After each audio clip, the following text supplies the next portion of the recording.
দুই সাজ্জাদের নিয়ন্ত্রণে চট্টগ্রামের আন্ডারওয়ার্ল্ড রাজনৈতিক ছত্রছায়ায় সক্রিয় বিশাল বাহিনী, বিরুদ্ধে গেলেই নিশ্চিত মৃত্যু। এরা এলোপাতারি গুলি করে, যার পরিপ্রেক্ষিতে পথে চলাচল রিক্সাওয়ালা থেকে শুরু করে সবাই আহত হইতে পারে। যেভাবে গুলি বর্ষণ করতেছে, মানুষের কোনো জানমালের কোনো নিরাপত্তা আসলে আমরা পাওয়া যাচ্ছে না।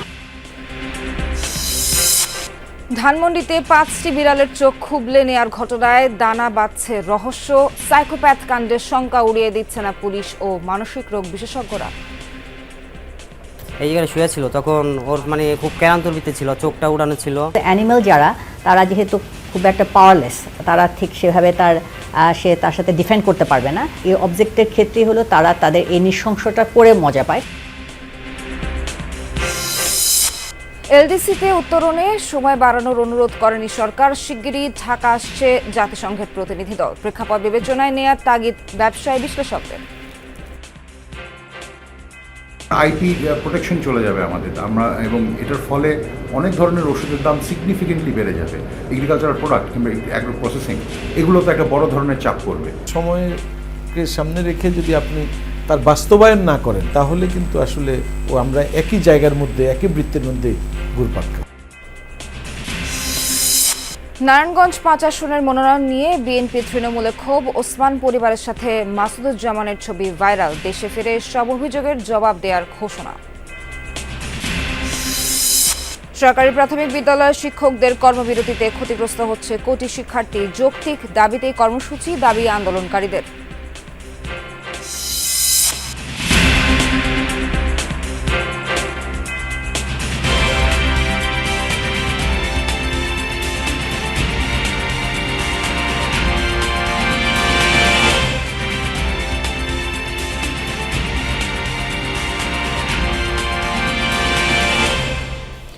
শুভ সকাল, স্বাগত সবাইকে। আমন্ত্রণ যমুনা নিউজে। এতক্ষণ শিরোনাম দেখছিলেন, পুরো খবর জানাতে সঙ্গে আছি নাবিলা সোহার।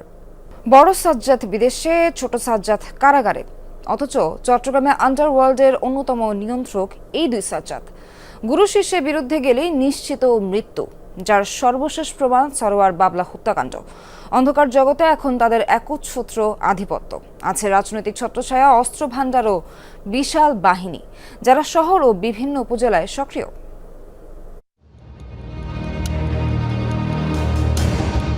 চালিতাতুলি এলাকার সাজ্জাদ আলী খান 90-এর দশকের আলোচিত দুর্ধর্ষ শীর্ষ সন্ত্রাসী, বেশি পরিচিতি শিবির ক্যাডার সাজ্জাদ হিসেবে। 2000 সালে বদধারাটে আলোচিত 8 মার্ডার মামলায় ফাঁসির দণ্ডপ্রাপ্ত। পালিয়ে প্রথমে দুবাই, পরে ভারতে গিয়ে সংসার পাতেন। সাজ্জাদকে ধরতে ইন্টারপোলের রেড নোটিশ জারি আছে এখনো। সরোয়ার বাবলা ও নুরুন নবী ম্যাক্সন ছিলেন সাজ্জাদের শিষ্য।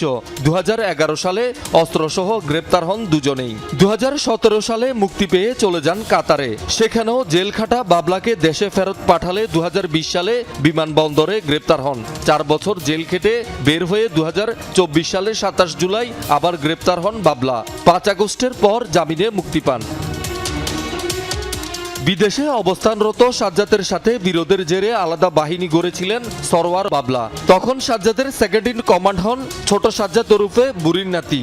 শুরু হয় দু গ্রুপের আধিপত্যের লড়াই। 2022 সালে ভারতে ম্যাক্সনের রহস্যজনক মৃত্যু হলে বাবলা একা হয়ে পড়েন। গত 15 মার্চ ঢাকা থেকে ছোট সাজ্জাদ ধরা পড়ার নেপথ্যে বাবলাকে দায়ী করেন তার সহযোগীরা।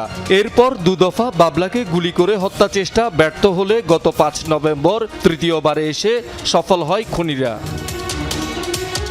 বড় সাজ্জাদ ভারতে, ছোট সাজ্জাদ জেলে, কিন্তু চট্টগ্রামের অপরাধ জগতে সক্রিয় তাদের বাহিনী। বিশেষ করে রায়হান, ইমন, খোরশেদের নাম আসছে সাম্প্রতিক একাধিক হত্যাকাণ্ডের ঘটনায়। হুমকির কয়েকটি ফোনালাপও ফাঁস হয়েছে। সন্ত্রাসীদের প্রত্যেককে সবসময় দেখা গেছে যখন যে দল ক্ষমতায় সে দলের নেতাদের ছত্রছায়ায়। এগুলো একেবারে সুপরিকল্পিত হত্যাকাণ্ড।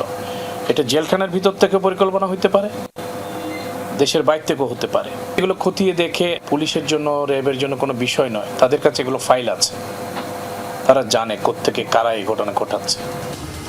শিল্প কলকারখানা, ব্যবসা প্রতিষ্ঠান, বাস ও টেম্পো স্ট্যান্ড, বালু মহালে চাঁদাবাজি, ঝুট ব্যবসা এলাকায় আধিপত্য, এসব নিয়েই আন্ডারওয়ার্ল্ডের এই দুই গ্রুপের বিরোধ। চট্টগ্রাম শহরের বাইরে রাউজান, ফটিকছড়ি, হাটাজারিতেও তাদের বাহিনী সক্রিয়।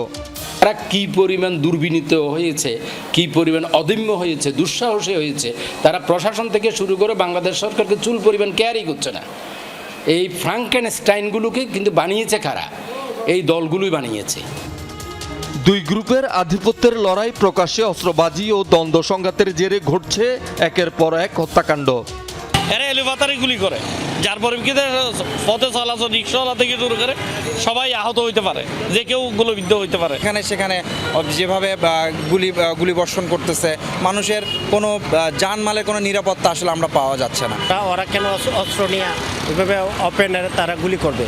এটা একটা আইন শৃঙ্খলার বা রক্ষা বাহিনীর একটা মানে নিরাপত্তা দেওয়ার খুবই একটা দরকার। তবে পুলিশের দাবি ভিন্ন। এগুলো হচ্ছে গুপ্তঘাতক এবং এগুলো বেশিরভাগই আমি মনে করি হায়ার্ড কিলার। এদের কোনো দলীয় কোনো আদর্শগত অবস্থা, এগুলো হায়ার্ড কিলার। এদেরকে গ্রেপ্তার করাটা সময়ের ব্যাপার মাত্র। আর এদের যে দলের যে প্রধান, সেগুলো তো কেউ বিদেশে আছে, কেউ জেলের ভিতরে আছে, ছত্রভঙ্গ অবস্থায় আছে। শহীদুল সুমন, যমুনা নিউজ, চট্টগ্রাম। সম্প্রতি রাজধানী ধানমন্ডি এলাকায় 5টি বিড়ালের চোখ নৃশংসভাবে খুবলে নেওয়ার ঘটনায় দানা বাঁধছে নানান রহস্য। অনেকে মনে প্রশ্ন, ঢাকা শহরেই কি তবে ঘুরে বেড়াচ্ছে কোনো সাইকোপ্যাথ, যে কোনো সময়ে যার টার্গেট হতে পারে নিরাপদকেও? বিশেষজ্ঞরা বলছেন এটি সাইকোপ্যাথের কাজ হলে তার শঙ্কার কারণই বটে। আর সিসিটিভি ফুটেজ বিশ্লেষণ করে ঘটনার পূর্বাপার জানার চেষ্টা করছে পুলিশ। সুমাইয়া ঐশীর রিপোর্টে দেখুন বিস্তারিত। ক্যামেরায় ছিলেন রানা হোসেন।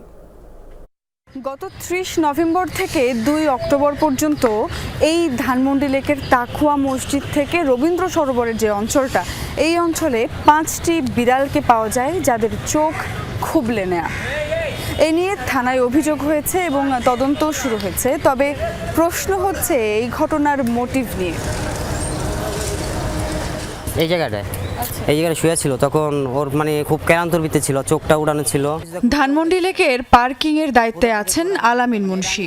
দিন কয়েক আগে ওই বিড়ালগুলোর একটিকে নিজে উদ্ধার করেছিলেন তিনি। কিছু কিছু মনে করেন জানোয়ারের মতন কিছু কিছু লোক আছে, এই যে সব কাজ করে। চোখ উপড়ে নেয়া 5 বিড়ালের মধ্যে ইনফেকশনের কারণে এরই মধ্যে মারা গেছে 2টি। রাজধানীর গুলশানের একটি পশু হাসপাতালে কয়েকদিন আগে আইসিইউতেও ছিল বিড়াল 2টি। চিকিৎসকরা বলছেন মৃত্যুর 4 থেকে 5 দিন আগে জোর করে চোখ তুলে নেয়ার আলামত পেয়েছেন তারা। আমরা যখন ক্লোজ অবজারভেশনে গেলাম, দেখলাম যে হচ্ছে যেই জায়গাটা সেটা খুবই অ্যাব্রোথ্যাব্রোভাবে কাটা। More than 4 to 5 days ago হচ্ছে এটা খোলা। বিড়ালের ঘটনা সামনে আসার পর মানববন্ধন করে একটি স্বেচ্ছাসেবী পশুপ্রেমী সংগঠন। তাদের সন্দেহ এটি কোনো সাইকোপ্যাথ বা বিশেষ উদ্দেশ্যে বড় কোনো চক্রের কাজ হতে পারে। ব্যাপারটা কোনো দুর্ঘটনা বা অনিচ্ছাকৃত না, যেটা আমার বিশ্বাস এটা কোনো সুপরিকল্পিত এবং কোনো একটি চক্র কোনো নির্দিষ্ট কারণে এটি করেছে। প্রাণীদের ওপর এই ধরনের আক্রমণ শাস্তিযোগ্য অপরাধ। প্রাণী কল্যাণ আইন 2019 বলছে এই ধরনের অপরাধের সর্বোচ্চ শাস্তি 2 বছরের কারাদণ্ড ও 1 লাখ টাকা পর্যন্ত জরিমানা। যদিও এমন মামলা বা শাস্তির কোনো নজির নেই এখন পর্যন্ত, তবে এবার ধানমন্ডির এই ঘটনায় একটি অভিযোগ দায়ের হয়েছে, যাতে বলা হয়েছে যথাযথ ব্যবস্থা না নেওয়া হলে এমন বিকারগ্রস্ত কর্মকাণ্ডের শিকার হতে পারে মানুষও। এর মধ্যে এর সিসিটিভি ফুটেজও সংগ্রহ করেছে পুলিশ। সাইকোপ্যাথের সংখ্যাও উড়িয়ে দেয়া যাচ্ছে না। আমরা কাজ করতেছি, এটা আর কি বাইর করার চেষ্টা করতেছি। সিসিটিভিতে আমরা কিছু ফুটেজ পাইছি। অপরাধ বিজ্ঞানের ভাষায় সিরিয়াল কিলার বা সাইকোপ্যাথরা মানুষের ওপর হামলার আগে নিরীহ প্রাণীদের ওপর চালায় এমন নৃশংসতা। মনোবিজ্ঞানীদের শঙ্কা, তেমন হলে সবার আগে এর শিকার হবে শিশুরা। যেহেতু অ্যানিমেল যারা, তারা যেহেতু খুব একটা পাওয়ারলেস, তারা ঠিক সেভাবে তার সাথে ডিফেন্ড করতে পারবে না। এই অবজেক্টের ক্ষেত্রেই হলো তারা তাদের এই নৃশংসতা করে মজা পায়। এ ধরনের যাদের চরিত্র অনেক ক্ষেত্রে তারা তাহলে যদি মানুষের ক্ষেত্রে টার্গেট করে প্রথমে কিন্তু শিশুদের ক্ষেত্রে টার্গেট করতে পারে। ঢাকা শহরে বর্তমান আর্থসামাজিক পরিবেশে মানসিক বিকার হওয়া অস্বাভাবিক নয়। তবে এমন একজন বিকারগ্রস্ত মানুষ যদি খোলা বাতাসে ঘুরে বেড়ায়, তবে তার শঙ্কার কারণই বটে। অবশ্য এই শঙ্কা কতটুকু বাস্তব তা তদন্ত শেষ হলেই জানা যাবে। সুমাইয়া ঐশী, যমুনা নিউজ, ঢাকা। এলডিসি উত্তরণ অগ্রগতি অবস্থানপত্র জাতিসংঘে পাঠিয়েছে সরকার। সেখানে উন্নয়নশীল দেশে উত্তরণ পেছানোর জন্য অনুরোধ করা হয়নি, অবস্থা পর্যবেক্ষণে প্রতিনিধি দল পাঠাতে জানানো হয়েছে আমন্ত্রণ। বাণিজ্য সচিব জানান, চিঠিতে ব্যবসায়ীদের উদ্বেগ তুলে ধরা হয়েছে। বিশ্লেষকরা বলছেন ৩ সূচকে উত্তরণ হলেও বর্তমান প্রেক্ষাপট বিবেচনায় নেওয়া জরুরি। ব্যবসায়ীদের দাবি, উৎপাদন এখনো স্বাভাবিক হয়নি, টিকে থাকাই এখন কঠিন। দীর্ঘদিন ধরে পোশাক খাতের উপর ভর করেই টিকে আছে দেশের রপ্তানি বাণিজ্য। ধীরে ধীরে এগিয়ে আসছে ওষুধ, চামড়া সহ অন্যান্য খাত। স্বল্পোন্নত দেশ থেকে এখনই উত্তরণ হলে ঝুঁকির মুখে পড়বে রপ্তানি বাণিজ্য। শুল্ক ও অশুল্ক বাধায় হারাতে হবে বিশ্ববাজার। পূর্ব ঘোষণা অনুযায়ী ২০২৬ সালের নভেম্বর মাসে স্বল্পোন্নত বা এলডিসি থেকে উন্নয়নশীল দেশের কাতারে পৌঁছাবে বাংলাদেশ। উত্তরণে আপত্তি দিয়েছে ব্যবসায়ীদের একাধিক সংগঠন। এরই মধ্যে জাতিসংঘে অবস্থানপত্র পাঠিয়েছে সরকার। বর্ধিত সময় না চেয়ে সেখানে নেওয়া হয়েছে কৌশলী ভূমিকা। আমরা আমাদের যে পজিশন পেপার সেটা আপনার পাঠানো হয়েছিল, পাঠানোর পরে তাদের টিম আসবে ইত্যাদি। রাষ্ট্র হিসেবে তো আমরা আগে রিকোয়েস্ট করে এটা করেছি। এখন এসে যে আমরা চাই না ওই কথা তো বলার কোনো সুযোগ নাই। কাজে ওইটা বিফিটিং ম্যানারে যেভাবে বলার সেইভাবে বলতে হবে, তো আমরা সেইভাবে বলেছি। উদ্যোক্তারা বলছেন, ব্যবসা এবং বিনিয়োগ পরিস্থিতি এখন নাজুক। পরিবর্তিত এই সময়ে দরকার নীতি সহায়তা। এলডিসি উত্তরণ হলে সেই ধাক্কা সামলানো কঠিন হবে। কাস্টম রেভিনিউ কমে আসবে, সেটার জন্য আসলে আপনাকে কাউন্টার এন্টি ডাম্পিং ডিউটি দিতে হবে। সেটার জন্য একটা প্রসেস আছে। সেই প্রসেসটা রেডি না থাকলে আপনার তার মানে আপনি 2-3 বছরের একটা বড় ধরনের ধাক্কা কিন্তু পড়বে। আপনার আইপি প্রোটেকশন চলে যাবে এবং এটার ফলে অনেক ধরনের ওষুধের দাম সিগনিফিকেন্টলি বেড়ে যাবে। এগ্রিকালচারাল প্রোডাক্ট কিংবা অ্যাগ্রো প্রসেসিং, এগুলোতে একটা বড় ধরনের চাপ পড়বে। এলডিসি উত্তরণে যে কোনো দেশকে পাড়ি দিতে হয় 3টি ধাপ: মাথাপিছু আয়, মানব সম্পদ এবং অর্থনৈতিক ভঙ্গুরতা। এই 3টি ধাপেই উত্তরণ করেছে বাংলাদেশ। প্রশ্ন হচ্ছে, সময় বৃদ্ধি তাহলে কিভাবে সম্ভব? তথ্যের ভিত্তিতে আমরা কোয়ালিফাই করেছি। তার এনভায়রনমেন্টাল বলেন, আপনি এয়ার পলিউশন বলেন, পাবলিক ট্রান্সপোর্ট বলেন, তারপরে আমাদের যে ইনফ্রাস্ট্রাকচার বলেন, বা অন্যান্য যে রুলস অফ ল, যে সমস্ত বিষয়গুলো। আমি মনে করি না যে এখনও আমাদের সেই চেহারাটা, সে বাস্তবতার সেই জায়গা থেকে আমরা আসলেই দূরে আছি।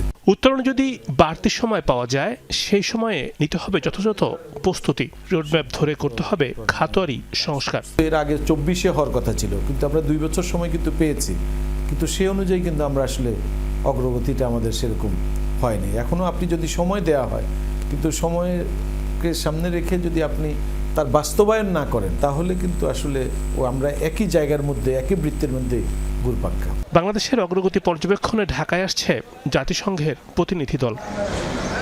রিমুর রহমান, যমুনা নিউজ, ঢাকা। প্রধান উপদেষ্টা বাসভবন যমুনার সামনে নিষিদ্ধ ঘোষিত আওয়ামী লীগের স্লোগান সংবলিত 1 লাখ গ্যাস বেলুন উড়িয়ে আইন শৃঙ্খলা বিঘ্ন করার পরিকল্পনার অভিযোগে 25 জনকে গ্রেপ্তার করেছে ডিএমপি নিউজ পোর্টালে এই তথ্য জানানো হয়। গ্রেপ্তার ব্যক্তিরা প্রাথমিক জিজ্ঞাসাবাদে জানায়, তারা রাজধানীতে ঝটিকা মিছিলের মাধ্যমে জনমনে আতঙ্ক সৃষ্টি সহ আইন শৃঙ্খলা বিঘ্ন করার চেষ্টা করছিল। এছাড়া 10 থেকে 12 নভেম্বরে প্রধান উপদেষ্টা বাসভবন যমুনার আশপাশে কার্যক্রম নিষিদ্ধ আওয়ামী লীগের স্লোগান সম্বলিত 1 লাখ গ্যাস বেলুন ওড়ানোর পরিকল্পনা ছিল তাদের। ডিবির বিভিন্ন বিভাগে অভিযান অংশ নেয়। ডিএমপি জানায়, রাজধানীতে আইন শৃঙ্খলা রক্ষা, নাশকতা প্রতিরোধ ও শান্তি শৃঙ্খলা বজায় রাখতে এ ধরনের অভিযান অব্যাহত থাকবে। গ্রেফতার ব্যক্তিদের বিরুদ্ধে আইনগত ব্যবস্থা গ্রহণের প্রক্রিয়া চলছে। গ্রেফতারদের মধ্যে রয়েছেন বিভিন্ন থানা ও ওয়ার্ড পর্যায়ের নিষিদ্ধ আওয়ামী লীগ, ছাত্রলীগ, যুবলীগ, শ্রমিক লীগ ও সহযোগী সংগঠনের একাধিক নেতাকর্মী। তাদের বিরুদ্ধে নাশকতার পরিকল্পনার সম্পৃক্ততার অভিযোগ আনা হয়েছে। দর্শক, এ বিষয়ে আরও জানাতে প্রধান উপদেষ্টার বাসভবন যমুনার সামনে থেকে যুক্ত হচ্ছেন সহকর্মী সুমাইয়া ঐশী। বৃহস্পতিবার কার্যক্রম নিষিদ্ধ আওয়ামী লীগের কর্মসূচি ঘিরে তো জনমনে উদ্বেগ উৎকণ্ঠা চলছে। সার্বিক আইনশৃঙ্খলা পরিস্থিতি সম্পর্কে বিস্তারিত জানাবেন, সেখানে কি হচ্ছে এখন? সোহার আসলে উদ্বেগ উৎকণ্ঠার তেমন কিছু নেই, তেমনটা কিন্তু স্বরাষ্ট্র মন্ত্রণালয় থেকে এবং আইনশৃঙ্খলা বাহিনীর পক্ষ থেকেও আশ্বস্ত করা হচ্ছে বারবারই। কারণ গতকালই আপনি দেখেছেন যেমনটি একটু আগে বলছিলেন যে প্রায় 25 জনকে গ্রেফতার করা হয়েছে আওয়ামী লীগের যেই যমুনার সামনে গ্যাস বেলুন ওড়ানোর যে কর্মসূচি সেটিকে কেন্দ্র করে, এবং সেই অভিযান কিন্তু আজকে এবং কালকে এবং সেই সঙ্গে একই সঙ্গে বেশ কয়েকদিন ধরে চলবে। কারণ আপনি জানেন যে আগামী 13ই নভেম্বর কিন্তু শেখ হাসিনার বিরুদ্ধে যে রায়, সেই রায়ের তারিখ ঘোষণার কথা, এবং সেটিকে কেন্দ্র করে আওয়ামী লীগের বিভিন্ন কর্মসূচি তারা ঘোষণা করছে বিচ্ছিন্নভাবে। 10 থেকে 12 নভেম্বর পর্যন্ত দেশব্যাপী বিভিন্ন বিক্ষোভ সমাবেশ, মিছিল, প্রতিবাদ সহ নানান রকম কর্মসূচি পালনের কথা রয়েছে। এবং সেই জায়গা থেকে কিন্তু আমরা দেখেছি যে 10 থেকে 12 নভেম্বর পর্যন্ত এই যমুনার আশপাশে সকল ধরনের কার্যক্রম নিষিদ্ধ ঘোষণা করা হয়েছে।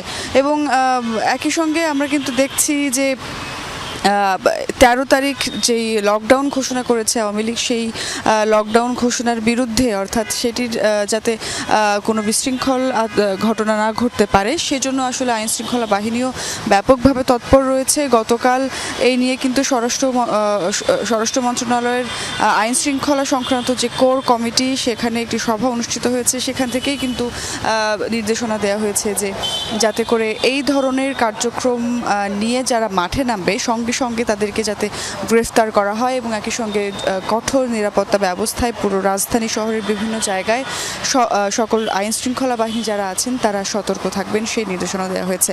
আমরা কিন্তু সকালে যমুনার সামনে এসে কিন্তু বেশ কঠোর নিরাপত্তা দেখতে পাচ্ছি, এবং আমরা দেখতে পাচ্ছি যে যারা আইনশৃঙ্খলা বাহিনীর সদস্য রয়েছেন তারা বেশ সতর্ক অবস্থানে রয়েছেন। এখানে চলাচলের ক্ষেত্রে সাধারণ নাগরিক যারা আশপাশে যমুনার আশপাশে আসছেন এবং যারা এখানে কোনো কারণ ছাড়াই হয়তো এসে দাঁড়াচ্ছেন, তাদেরকেও নানানভাবে জিজ্ঞাসাবাদ করার একটি প্রক্রিয়াও চলছে। অর্থাৎ ব্যাপক আইনশৃঙ্খলার কঠোর ব্যবস্থা নেওয়া হয়েছে, এবং কোনোভাবেই যাতে জনগণ আতঙ্কিত না হন সেই আশ্বাসও বারবার দেওয়া হচ্ছে।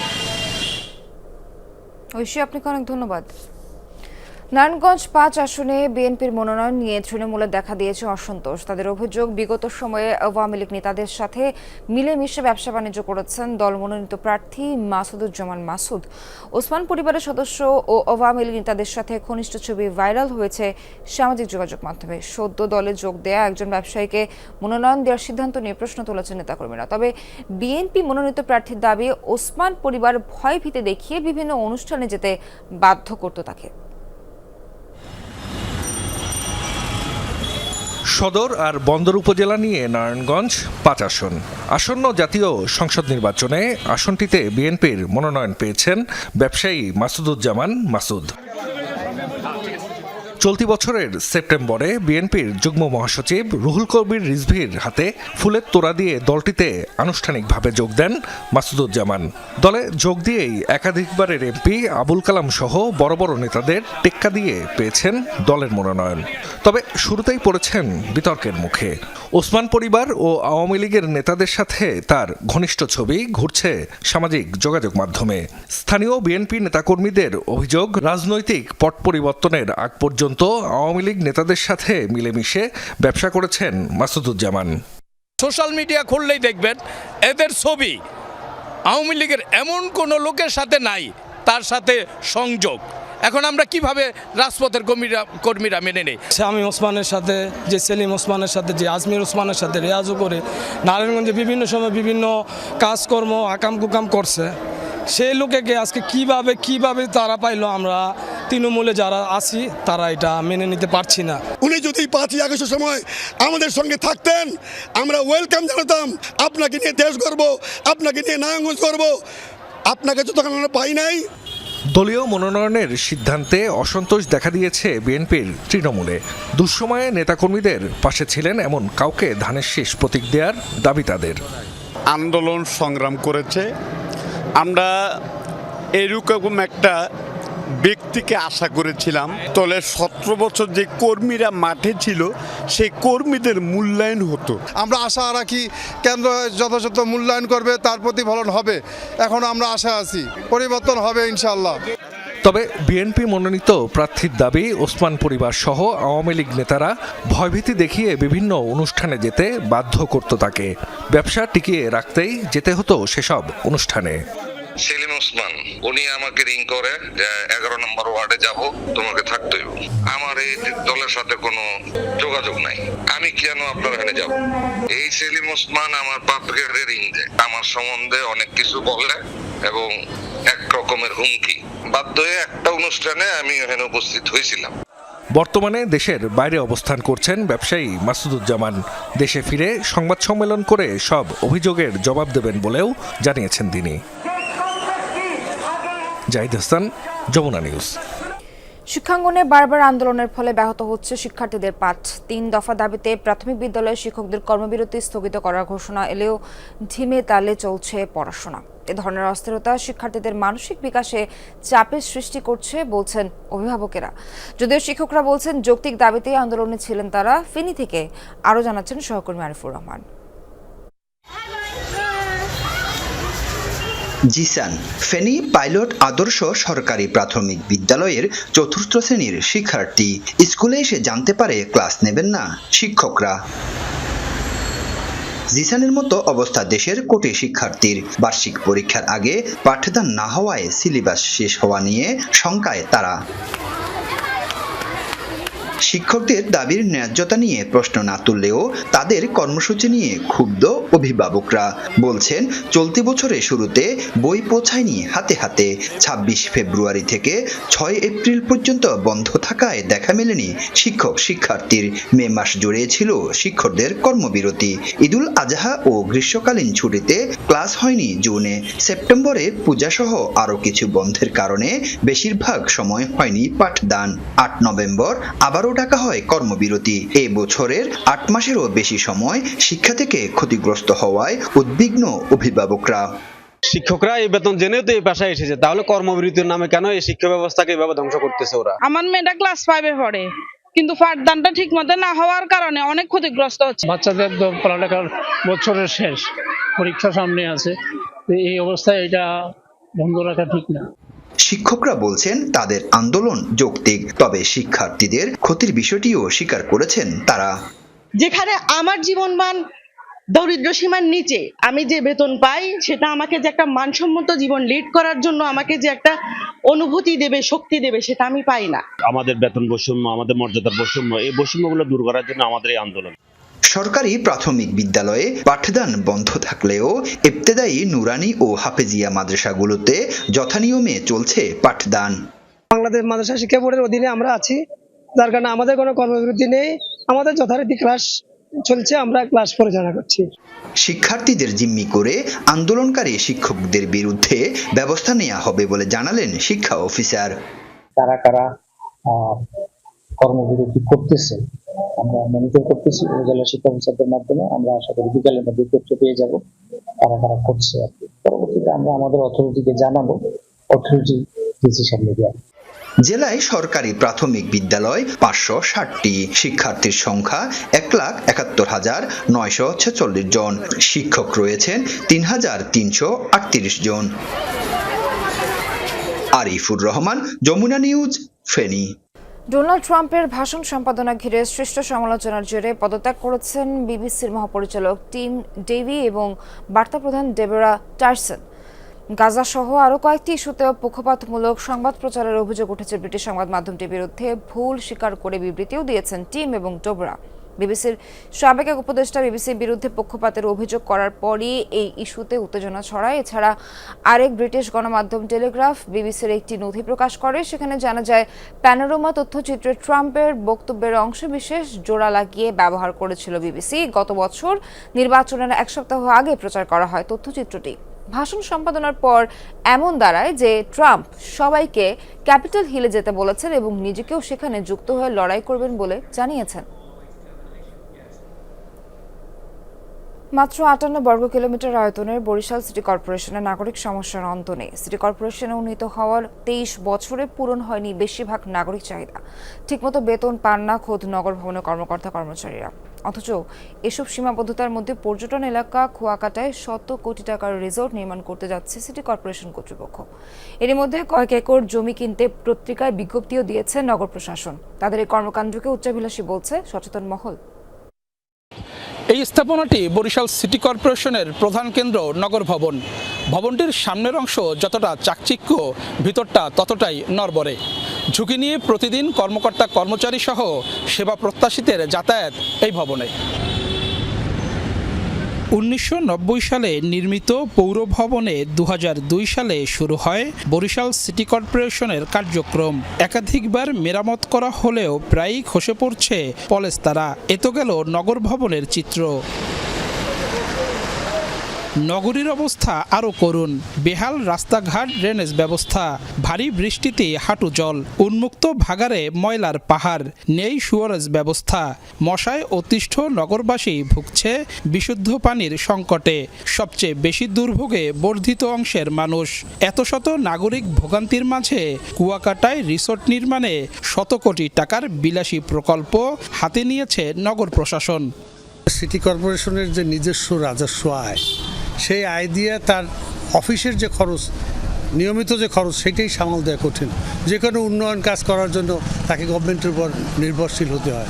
বরিশাল শহরে বর্তমানে সবচেয়ে যে কঠিন এবং খারাপ অবস্থা, সেটা হলো বর্জ্য ব্যবস্থাপনার অভাব। ভবিষ্যতে এই রিসোর্ট আমাদের পরিবার পরিজন নিয়ে তারা ঘুরবেন, এটাই আসলে তাদের ইচ্ছা, তাদের ভিশন। কিন্তু বরিশাল নগরীর যে সমস্ত নাগরিক আছে, এটা নাগরিক সুবিধার সাথে কুয়াকাটাতে রিসোর্ট তৈরি করার কোনো সম্পর্ক নেই।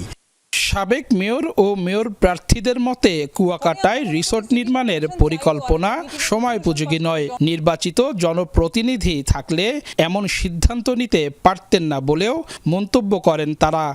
কেন এই বিলাসবহুল রিসোর্ট নির্মাণ করছেন? কার অনুমতি নিয়ে তারা করছেন? তারা সরকারের কাছ থেকে কি পূর্ব অনুমতি নিয়েছেন? এই ধরনের প্রকল্প করতে গেলে সিটি কর্পোরেশনের সীমার বাইরে যেতে হলে অবশ্যই তাদেরকে কোনো না কোনো উদ্দেশ্যে যেতে হবে। সেটার জন্য পূর্ব অনুমতি নেওয়ার বিধান আছে। তারা কি সেই অনুমতি নিয়েছেন? আমরা তো সেই বিজ্ঞপ্তিতে সেই অনুমতির কথা দেখিনি। অতিরিক্ত খরচ এবং যারা জনপ্রতিনিধি নয় তারা এই ধরনের চিন্তা ভাবনা করতে পারে। জনপ্রতিনিধি আসলেই জনগণের কল্যাণ হবে। সিটি কর্পোরেশনের প্রধান নির্বাহী জানান, উপার্জিত রাজস্ব থেকেই কুয়াকাটায় রিসোর্ট নির্মাণে ব্যয় করা হবে। জমি যেটা কিনবো এটা হলো আমরা মিনিস্ট্রির অনুমোদন নেবে, মিনিস্ট্রি টাকা দেবে না, টাকা আমরা সিটি কর্পোরেশনের যে নিজস্ব রাজস্ব তহবিল আছে সেখান থেকে আমরা জমিটা কিনে রাখবো। তারপরে ভবিষ্যতে আর্থিক অথবা আমরা মিনিস্ট্রির চেষ্টা করবো, ওখান থেকে যদি কোনো আর্থিক সহযোগিতা পাই তখন হয়তো ওখানে রিসোর্টটা করে তুলবো। এমন সিদ্ধান্তে ক্ষুব্ধ প্রতিক্রিয়া জানিয়েছে নগরবাসীও। ড্রেনেজ ব্যবস্থা নাই, তারপরে রাস্তাঘাট ঠিক মতো হয় না এখনো। কুয়াকাটা খরচ করলে হয়তো সারা দেশের লোকের উপকার হবে, কিন্তু আমরা বরিশালবাসী তো আমাদের নাগরিক সমস্যাগুলো সমাধান হচ্ছে না এই টাকা দিয়ে। এখন প্রশ্ন উঠতেই পারে, সিটি কর্পোরেশনের বাসিন্দাদের যে প্রকল্পে সম্মতি নেই সেই রিসোর্ট করা হবে কাদের স্বার্থে? কাউসার হোসেন, যমুনা নিউজ, বরিশাল। সরকার প্রণীত কমিটির সুপারিশ দ্রুত প্রকাশ করা না হলে আবারও রাজপথে নামার ঘোষণা দিয়েছে বুয়েট শিক্ষার্থীরা। রাতে এক সংবাদ সম্মেলনে তারা প্রয়োজনে ভর্তি কার্যক্রম বন্ধ করে দেওয়ার হুঁশিয়ারিও দেন। শিক্ষার্থীরা জানান, দীর্ঘ আন্দোলনের পর সরকারের আশ্বাসে আন্দোলন স্থগিত করে তারা প্রতারিত হয়েছেন। বন্ধ হয়নি ডিপ্লোমা সিন্ডিকেটের নৈরাজ্য।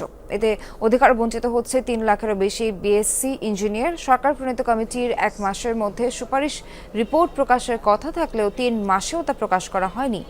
নবম গ্রেডে নিয়োগ পরীক্ষার মাধ্যমে সরাসরি নিয়োগ, 10ম গ্রেডে ডিপ্লোমা কোটা পরিহার এবং বিএসসি ডিগ্রি ছাড়া ইঞ্জিনিয়ার পদবি ব্যবহারের নিষেধাজ্ঞার দাবিতে বেশ কয়েক মাস ধরেই আন্দোলন করে আসছেন প্রকৌশল বিশ্ববিদ্যালয়ের শিক্ষার্থীরা।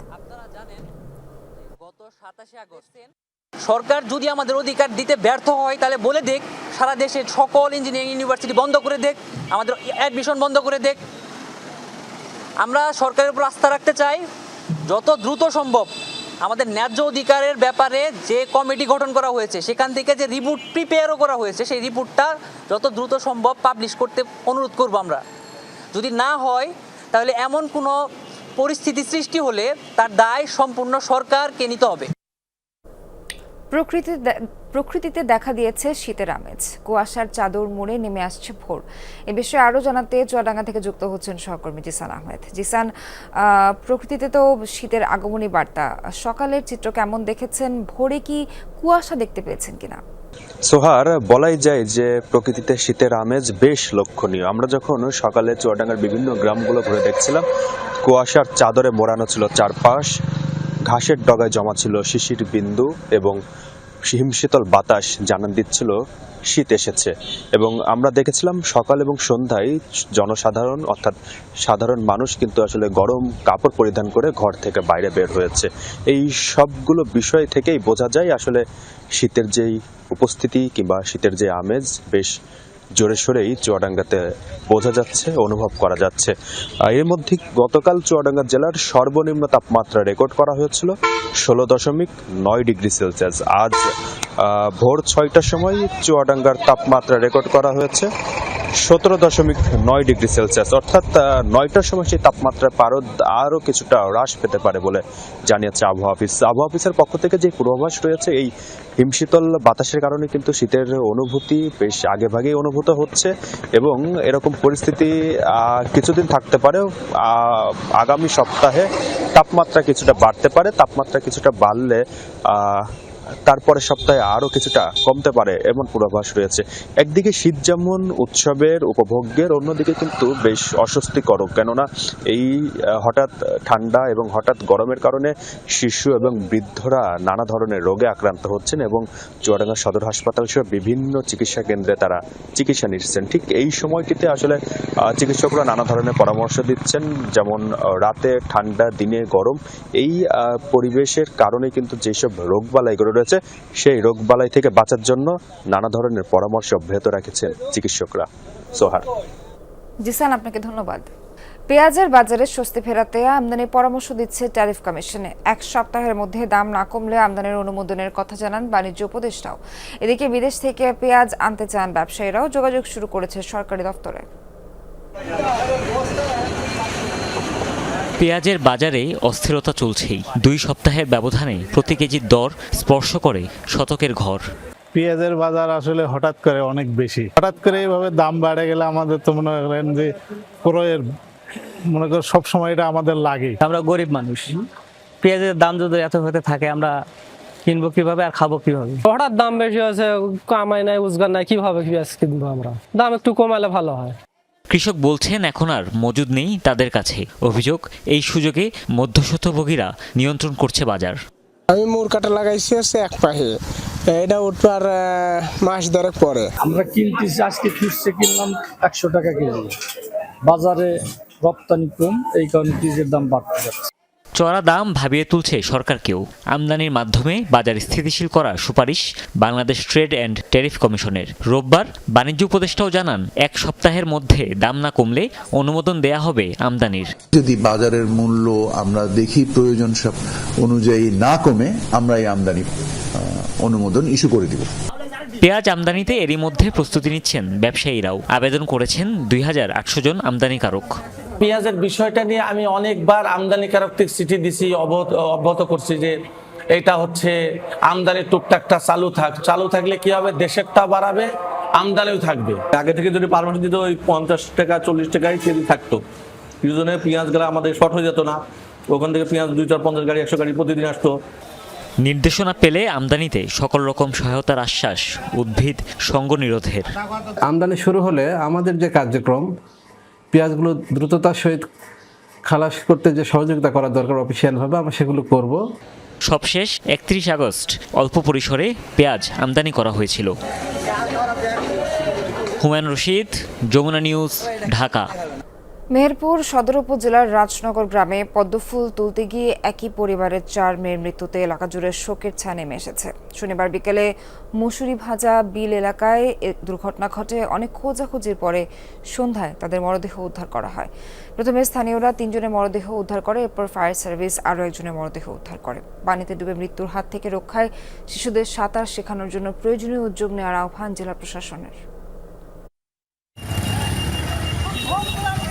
হাত ভরে গুচ্ছ গুচ্ছ পদ্মফুল নিয়ে বাড়ি ফেরার কথা ছিল, কিন্তু ফিরে এলো 4টি নিথর দেহ। মেহেরপুরে ফুল তুলতে গিয়ে একই পরিবারের 4 শিশুর মৃত্যুতে এলাকা জুড়ে শোকের ছায়া।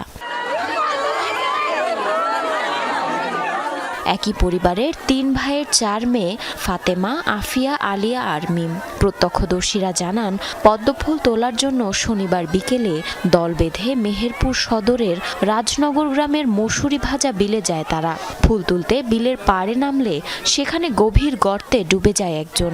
তাকে বাঁচাতে ছুটে যায় বাকিরা। পরে কেউ আর পাড়ে উঠতে পারেনি।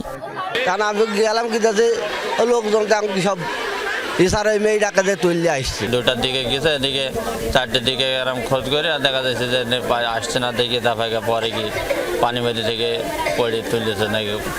দীর্ঘ সময়ও বাড়ি না ফেরায় পরিবারের সদস্যরা খোঁজাখুঁজি শুরু করেন। এক পর্যায়ে মসুরি ভাজা বিলে 4 শিশুর মরদেহ ভেসে উঠতে দেখেন এলাকাবাসী। খবর পেয়ে পরিবারের সদস্যরা ছুটে যান সেখানে। স্থানীয়রা 3 জনের মরদেহ উদ্ধার করে। পরে আরও একজনের মরদেহ উদ্ধার করে ফায়ার সার্ভিস। একটা ঢাপের ফুল তুলতে গিয়ে 4টি বাচ্চা মারা গেল, শিশু বাচ্চা। তার যে দৃশ্য তো একেবারে যে কি দৃশ্য, আমাদেরই দেখে আমাদেরই কান্না আসছে। তো আমরা শোনার পরে আমরা খুব দ্রুত সেখানে চলে যাই যেখানে মারা গেছে। অনেকক্ষণ খোঁজাখুঁজির পরে আমরা মোট 3টা লাশ উদ্ধার করি। একজনকে খুঁজে না পাওয়ার কারণে আমাদেরকে ফোন দেয়। ফোন দিলে খুব দ্রুত আমরা আসি, এসে একজনকে আমাদের ফায়ার ফাইটার কর্তৃক উদ্ধার করা হয়। ঘটনাস্থল পরিদর্শন করেছে জেলা প্রশাসন ও পুলিশ। পানিতে ডুবে মৃত্যুর হাত থেকে রক্ষায় শিশুদের সাঁতার শেখানোর কথা জানান অতিরিক্ত জেলা প্রশাসক।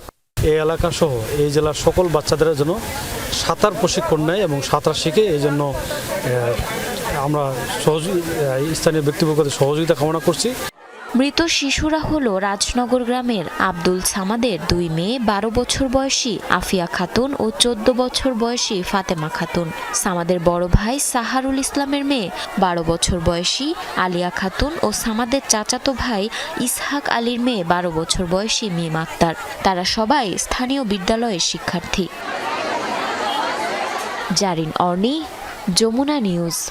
তবে কি আবারও সেনা শাসনের দিকে এগিয়ে যাচ্ছে পাকিস্তান?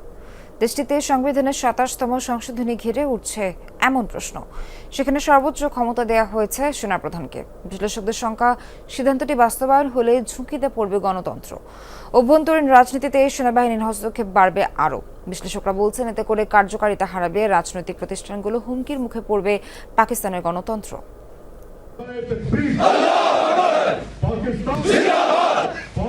বিশ্ব রাজনৈতিক অঙ্গনে পাকিস্তানের সবচেয়ে প্রভাবশালী আর গুরুত্বপূর্ণ ব্যক্তি হিসেবে এখন পরিচিত ফিল্ড মার্শাল আসিম মুনির। প্রতিরক্ষা ছাপিয়ে বিদেশ নীতিতেও যার রয়েছে বিস্তর প্রভাব। হোয়াইট হাউসে পাক সেনাপ্রধান মার্কিন প্রেসিডেন্টের একান্ত বৈঠকই এর উদাহরণ। দুশ্মনों के लिए आहिन है गजबनाक तेरा। আলোচিত এই সেনাপ্রধানের ক্ষমতা আরও বাড়ছে সংবিধানের 27তম সংশোধনীতে। পাকিস্তানের ইতিহাসে সবচেয়ে বিতর্কিত সংশোধনীর তকমা পেয়েছে এটি, যেখানে নতুন সৃষ্ট পদ প্রতিরক্ষা প্রধানের দায়িত্ব পালন করবেন আসিম মুনির, যার অর্থ 3 বাহিনীর সর্বোচ্চ পদে আসীন হবেন সেনাপ্রধান। আজীবন পাবেন দায় মুক্তি।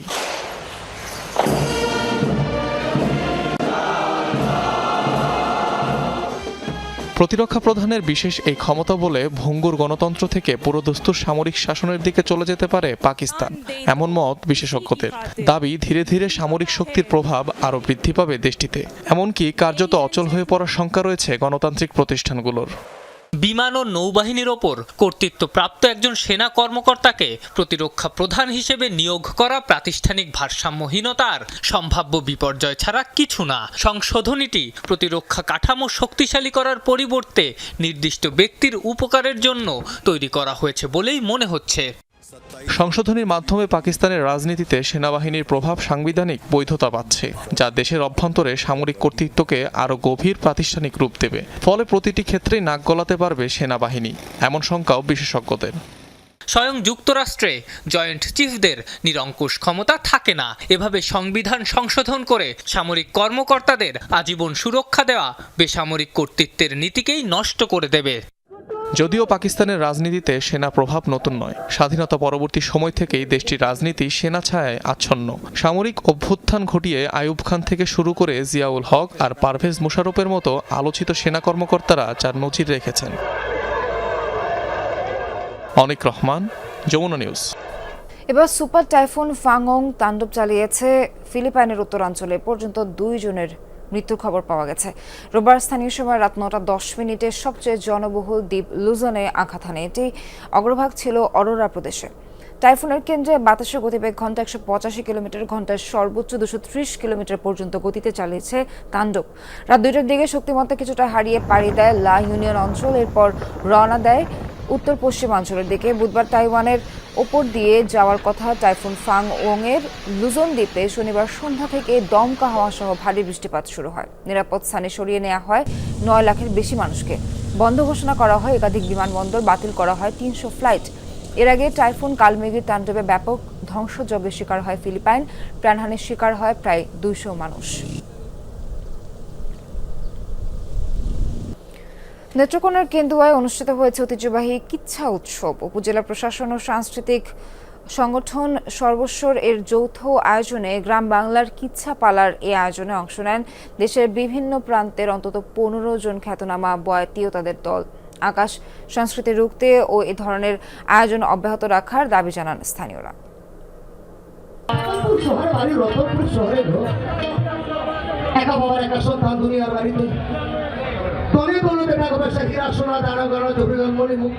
লোকজ গল্পে ভরা এক রাত, সুরে সুরে জেগে ওঠে নেত্রকোনার কেন্দুয়া এলাকা। হারিয়ে যাওয়া গ্রামীণ ঐতিহ্যকে আবার ফিরিয়ে আনতে আয়োজন করা হয় কিচ্ছা উৎসবের।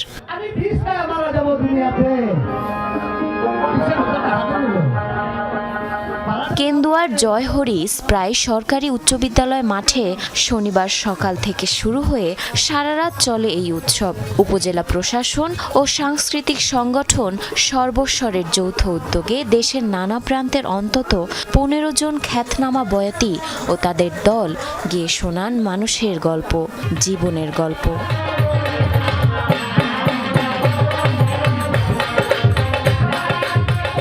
এই বয়োজ্যেষ্ঠ যারা ছিলেন তারা অনেক ধরনের কিচ্ছা বলতেন এবং এইগুলো একটা কল্পনার জগতে আমাদেরকে নিয়ে যেত। আমার দাদা গান করছে, আমার নানি গান করছে, আমার যিনি উস্তাদ মহিলা বয়াতি আনোয়ারা বয়াতি উনাও গান গাবে।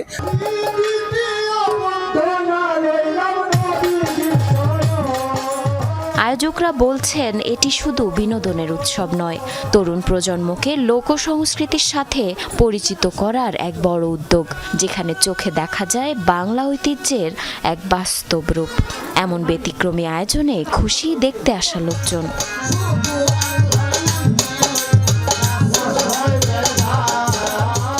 এই দেশে কিচ্ছা গান্ডা, গেতু গান্ডা, ডগ যাত্রা থেকে আরম্ভ করে মহুয়া মলুয়া, আর মহুয়া মলুয়াও কিন্তু আমার মুখ থেকেই প্রসার হয়েছে। কেন্দুয়ায় কিচ্ছারও মানে জন্মভূমি এবং বিকাশ ভূমি, সেইখানেই তো কিচ্ছা উৎসব হবে। এতদিন যে হয় নাই সেইটাই বরঞ্চ আফসোসের ব্যাপার।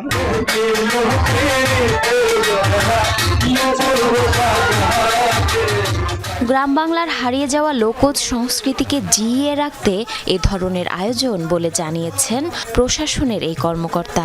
এই কিচ্ছা উৎসবের মাধ্যমে আমি নতুনভাবে এই লোকজ সংস্কৃতির যে বিভিন্ন মাধ্যম আছে তার মাধ্যমে আমি সারা বাংলাদেশ তথা সারা বিশ্বে এই প্রত্যন্ত অঞ্চলে এই বার্তাটাই ছড়িয়ে দিতে চাই যে মনের যত্ন নিতে হবে।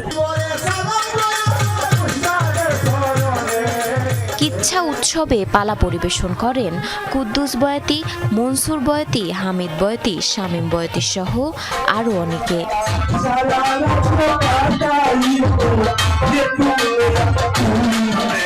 জারিন অর্নি, যমুনা নিউজ। দর্শক, সেই সাথে শেষ করছি এখনকার মতো যমুনা নিউজের আয়োজন। এতক্ষণ যারা সঙ্গে ছিলেন সবাইকে অনেক ধন্যবাদ।